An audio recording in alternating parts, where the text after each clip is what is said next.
आज जो हमारा टॉपिक है वो है मैक्स वेबर का सामाजिक क्रिया। सबसे पहले मैं सामाजिक क्रिया स्टार्ट करने से पहले मैक्स वेबर के बारे में आप लोगों को बताना चाहूंगी, क्योंकि मैक्स वेबर समाजशास्त्र के क्षेत्र में बहुत ज्यादा जाने जाते हैं और उनकी सबसे पहली कृति या किताब जो थी the Protestant ethic and the spirit of capitalism, थोड़ी इस पे चर्चा करेंगे। The Protestant ethic and the spirit of capitalism, ये उन्होंने कृति लिखी थी। उन्होंने पूंजीवाद के विषय में बताया था। कैपिटलिज्म मतलब पूंजीवाद। पूंजीवाद एक व्यवस्था और एक सिस्टम जो आपने देखा था यूरोप के देशों में बनता था। मैक्स वेबर ने कहा था कि प्रोटेस्टेंट, जैसे आप लोग धर्म सुनते हैं ना, जैसे हिंदू धर्म, यहूदी धर्म, मुस्लिम धर्म, जैन धर्म, ऐसे ही एक प्रोटेस्टेंट धर्म था। मैक्स वेबर कहते थे कि जिस जिस देशों में प्रोटेस्टेंट धर्म था उसके धर्म के नियमों में कुछ ऐसे नियम, कुछ ऐसे विश्वास थे कि वहां उन देशों में पूंजीवाद का उदय हुआ। मेरी बात को ध्यान से समझना। मैक्स वेबर कहते थे, उन्होंने अपनी बुक लिखी थी the Protestant ethic and the spirit of capitalism. उसमें आपने बताया कि जिन जिन देशों में प्रोटेस्टेंट धर्म था उसमें पूंजीवाद का उदय हुआ। कैपिटलिज्म एक सिस्टम था, व्यवस्था, पूंजीवादी व्यवस्था कहते हैं। आपने सुना होगा जब बड़ी बड़ी उद्योग स्थापित होते हैं, औद्योगिक प्रणाली अस्तित्व में आती है तो कैपिटलिज्म इसको बोला जाता है, पूंजीवाद। तो मैक्स वेबर कहते हैं कि उन्होंने बहुत सारे धर्मों का अध्ययन किया था, 6 धर्मों का, जिसमें हिंदू धर्म था, बौद्ध धर्म था, कन्फ्यूशियस धर्म था, और इन सब धर्म का भी अध्ययन किया था कि ऐसी प्रोटेस्टेंट धर्म में क्या विश्वास, क्या नियम थे कि उन्हीं देशों में खास तौर पे सबसे पहले पूंजीवाद का उदय हुआ था। तब उन्होंने उसको विस्तार से बताया। जर्मनी में इनका जन्म हुआ था। धीरे धीरे हालांकि ये अपने धर्म के सिद्धांत को पूरा कंप्लीट नहीं कर पाए थे, उनकी मृत्यु हो गई थी, लेकिन इन्होंने समाजशास्त्र के क्षेत्र में सामाजिक क्रिया, धर्म का सिद्धांत, इसी तरह आदर्श प्रारूप, आइडियल टाइप, नौकरशाही, इन सब सिद्धांतों को विस्तार से बताया। जो इनका सबसे इंपॉर्टेंट सिद्धांत था वो है सामाजिक क्रिया, सोशल एक्शन। देखिए, सोशल एक्शन या सामाजिक क्रिया, सबसे पहले मैक्स वेबर ने सामाजिक क्रिया को डिफाइन करने से पहले बोला सामाजिक क्रिया किसे कहते हैं, क्या है सामाजिक क्रिया, व्हाट इज सोशल प्रोसेस। तो उन्होंने बताया था जैसे मनुष्य के कार्य, ध्यान से समझना सब मेरी बात, मनुष्य के सभी कार्यों को उन्होंने 2 भागों में बांटा। हम जितने भी रोज डेली में कार्य करते हैं हम 2 प्रकार से करते हैं, एक व्यक्तिगत कार्य और एक सामूहिक कार्य। ऑब्जर्व करो, तुम लोग व्यक्तिगत कार्य रोज, मतलब अपने पर्सनल काम कौन कौन से करते होंगे रोज? बिल्कुल श्वेता, खाना पीना, बिल्कुल, बोलो जल्दी जल्दी, कपड़े, बिल्कुल, साफ सफाई, व्यक्तिगत कार्य जो हम अपने पर्सनल कार्य करते हैं। फिर हम कुछ सामूहिक कार्य करते हैं। इस समय तुम समूह में पढ़ाई कर रहे हो, ठीक है। फिर जब तुम कहीं जाते हो या कुछ ऐसा काम तो खास तौर पे जानता है, सामूहिक कार्य जैसे कोई बैठक करना, मीटिंग करना। वेरी गुड, हाँ बिल्कुल। समूह में जब हम मिलजुल कर कार्य करते हैं तो वो सामूहिक कार्य कहलाते हैं, वो व्यक्तिगत कार्य नहीं कहलाते। मैक्स वेबर कहते हैं मनुष्य के सभी कार्य 2 प्रकार के होते हैं, एक व्यक्तिगत कार्य और एक सामूहिक कार्य, ठीक है। व्यक्तिगत कार्य व्यक्तिगत स्तर पर किए जाते हैं। अगर मैं आज यहाँ खड़ी पढ़ा रही हूं तो ये मेरा व्यक्तिगत कार्य है। मैं अपने घर पे अपने बच्चे को पढ़ा रही हूँ, वो मेरा पर्सनल वर्क है, व्यक्तिगत कार्य है, ठीक है। इसी प्रकार जो मैं खाना बनाती हूँ तो वो मेरा व्यक्तिगत कार्य है। उन्होंने परिभाषा देते हुए कहा भी था मैक्स वेबर ने, हम किसी क्रिया को तभी सामाजिक क्रिया कहेंगे जब उस क्रिया को करने वाले व्यक्ति या व्यक्तियों के द्वारा लगाए गए व्यक्तिनिष्ठ अर्थ के अनुसार उस क्रिया में दूसरे व्यक्तियों के मनोभावों का समावेश हो और उन्हीं के अनुसार उसकी गतिविधि निर्धारित हो। थोड़ी लंबी डेफिनेशन है सामाजिक क्रिया की, मैं फिर से रिपीट करती हूँ, वैसे बुक में से लिख लेना, बुक में है ये डेफिनेशन।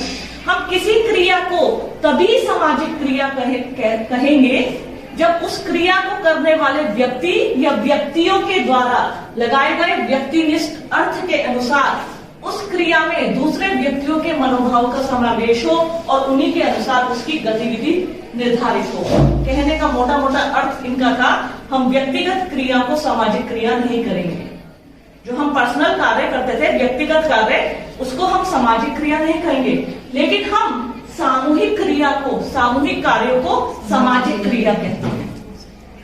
स्टार्टिंग जो आप करेंगे वो ऐसे ही करेंगे कि मैक्स वेबर ने बताया कि व्यक्ति के दो समस्त प्रकार की क्रियाओं को उन्होंने दो भागों में बांटा, एक व्यक्तिगत क्रिया और दूसरी सामूहिक क्रिया। ध्यान से समझना, एक व्यक्तिगत क्रिया और एक सामूहिक क्रिया। आप व्यक्तिगत क्रिया को सामाजिक क्रिया नहीं कहते हैं, आप सामूहिक क्रिया को सामाजिक क्रिया कहते हैं, क्योंकि उस क्रिया में दूसरे व्यक्तियों और व्यक्तियों के द्वारा लगाए गए व्यक्तिनिष्ठ अर्थ उस समूह में सामूहिक रूप से सम्मिलित होते हैं। इसलिए मैक्स वेबर उसको क्या कहते हैं? सामाजिक क्रिया। अब अपने सामाजिक क्रिया के सिद्धांत को आगे बढ़ाते हुए उन्होंने 4 अवधारणाओं के आधार पर इसे डिफाइन करने का प्रयत्न किया। 4 अवधारणाओं के आधार पर उन्होंने बोला, किसी व्यक्ति का वर्तमान, भूतकाल और सामाजिक क्रिया जो होती है वो किसी व्यक्ति के वर्तमान, भूतकाल और भविष्यकाल के द्वारा प्रभावित हो सकती है। थोड़ा इसे डिफाइन करके समझाऊंगी। देखिए, सामाजिक क्रिया किसी व्यक्ति के वर्तमान, भूतकाल और भविष्य के द्वारा प्रभावित हो सकती है। इसको मैं एक एग्जांपल से समझाऊंगी। जैसे हमारे भारत और पाकिस्तान के बीच नदी जल का बंटवारा होता है, सुना है तुमने? क्योंकि हमारे जम्मू कश्मीर से, पंजाब से होते हुए नदियां, पंजाब 5 नदियों का स्थान उसे बोला जाता है। वो नदियां फिर कहाँ जाती है? पाकिस्तान में। अक्सर इस नदी जल के बंटवारे को लेकर क्या होता है? विवाद होता रहता है, कुछ न कुछ बात होती है। आज पाकिस्तान ने देखा कि मैंने उनसे कहा था डैम लगाना है। अब भारत की जरूरत क्या है? अब वो तो हमारे यहाँ नदी उत्पन्न हो रही है, हमने डैम बनाया, डैम से बिजली उत्पादित हुई और बिजली उत्पादित करने के लिए हमने पानी को रोक लिया। लेकिन उन्हें पानी को निर्बाध चाहिए, निर्बाध कहते हैं कोई बाधा ना हो, वो बेहतर है, फ्लोलेस। वो सोचते हैं कि मैं बताई थी कि सामाजिक क्रिया किसी व्यक्ति के भूतकाल, वर्तमान और भविष्य द्वारा प्रभावित हो सकती है। अब हमने नदियों का जल रोका, उसको लेके उसने भारत की रेल पर, भारत के जो हमारे यहाँ धार्मिक यात्राएं होती थी उस पर पाबंदी लगा दी। यानी उसने हमारे पिछले व्यवहार के कारण वर्तमान को प्रभावित किया। ये सामाजिक क्रिया है। जैसे कोई व्यक्ति है, उसके साथ कुछ गलत हुआ था, आज वो जेल से छूट के आया, उसने कहा ठीक बताता हूँ, उसने बदला लिया। ये सामाजिक क्रिया है, क्योंकि वो दूसरे व्यक्ति के भूतकाल, जो भूतकाल में मतलब जो बीत चुका था, उसमें उससे साथ उसका संबंध था, उसका हवाला देते हुए उसने उसके ऊपर अटैक किया। तो सामाजिक क्रिया किसी व्यक्ति के भूतकाल, वर्तमान और भविष्य के व्यवहार द्वारा प्रभावित हो सकती है। दूसरा इसमें आता है कि हम सभी प्रकार की क्रिया को सामाजिक क्रिया नहीं कह सकते। हम सभी प्रकार की क्रिया या कार्यों को सामाजिक नहीं कह सकते। फॉर एग्जाम्पल, अगर आप मंदिर में जाएं और सामने सिर्फ हाथ जोड़कर बैठे रहे और मंत्र पढ़ने लगे, वो सामाजिक क्रिया नहीं है, वो तुम्हारी अपनी व्यक्तिगत क्रिया है। वो सामाजिक क्रिया कब होगी? जब आप ग्रुप में सब लोग शिवलिंग पे जल चढ़ा रहे हैं, आपने कहा अच्छा जल, आपने लोटा लिया, सबको देखते रहे, आपने जल चढ़ाया, वो सामाजिक होगा, क्योंकि आपका व्यवहार दूसरे के व्यवहार से प्रभावित है।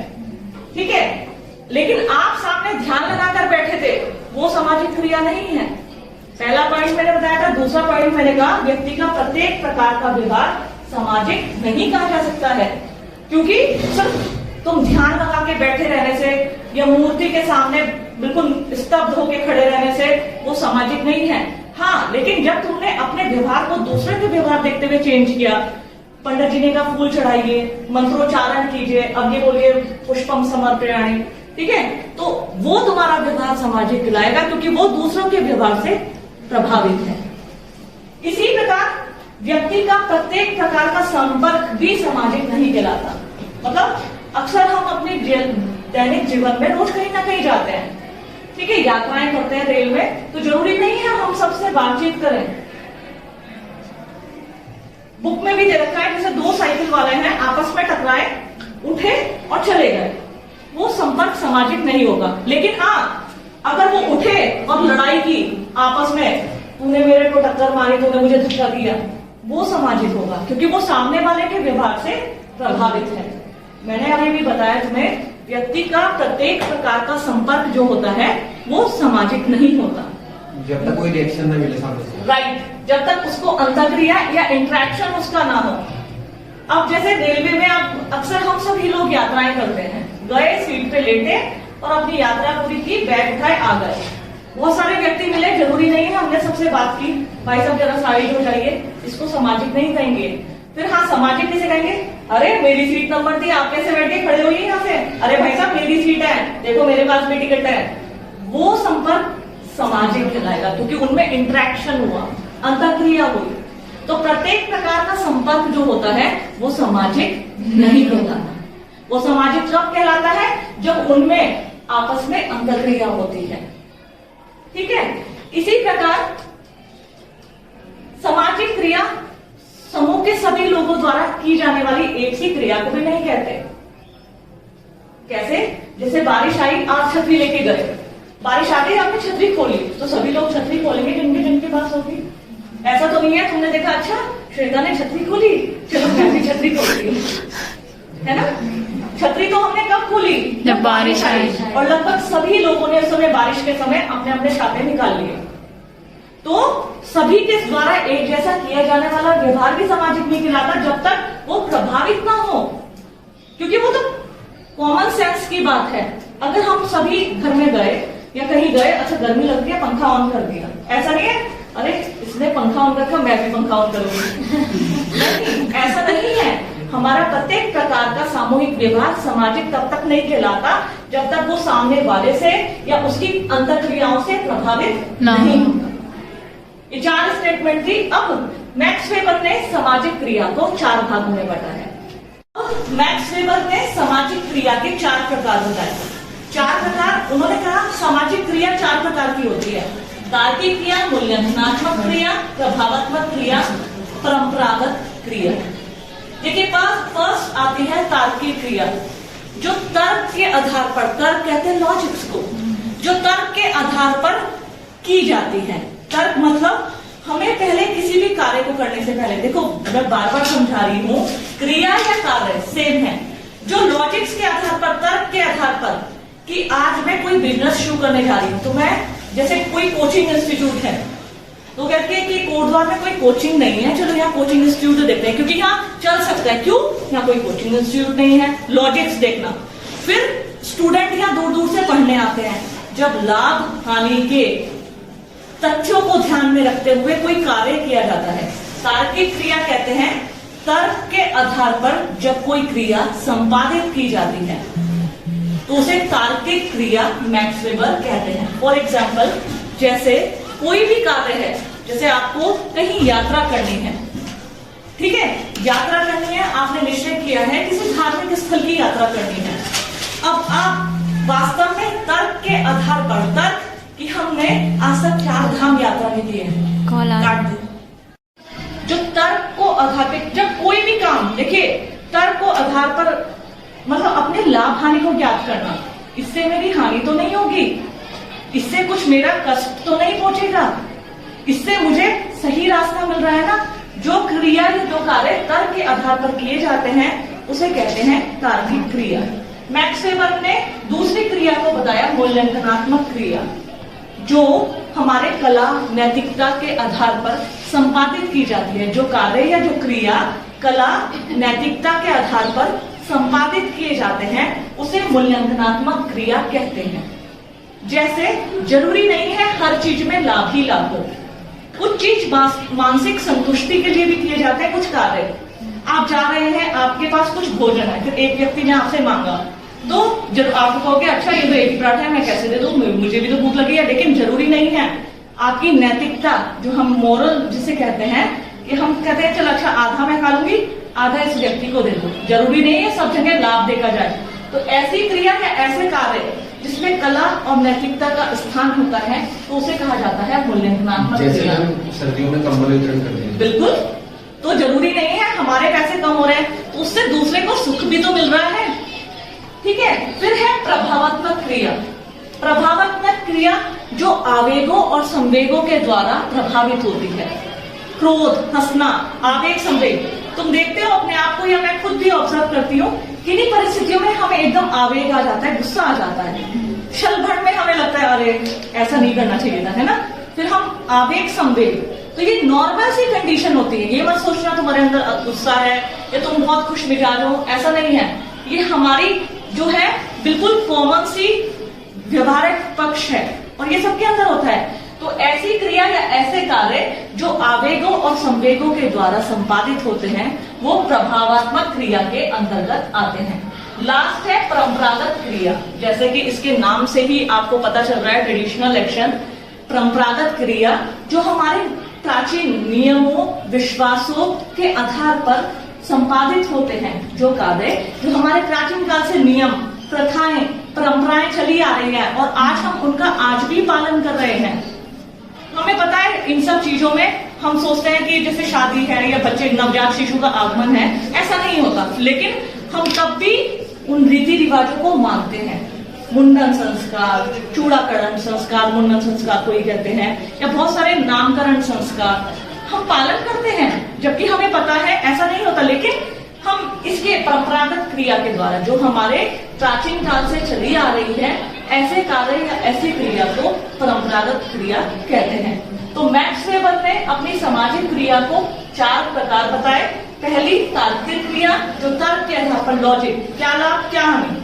दूसरी मूल्यांकनात्मक क्रिया, मतलब हमारे अंदर कला और नैतिकता का ज्ञान कराती है। प्रभावात्मक क्रिया आवेगों और संवेगों से प्रभावित होती है। और तो चौथी और अंतिम है परंपरागत क्रिया। तो ये है सामाजिक क्रिया का सिलसिला।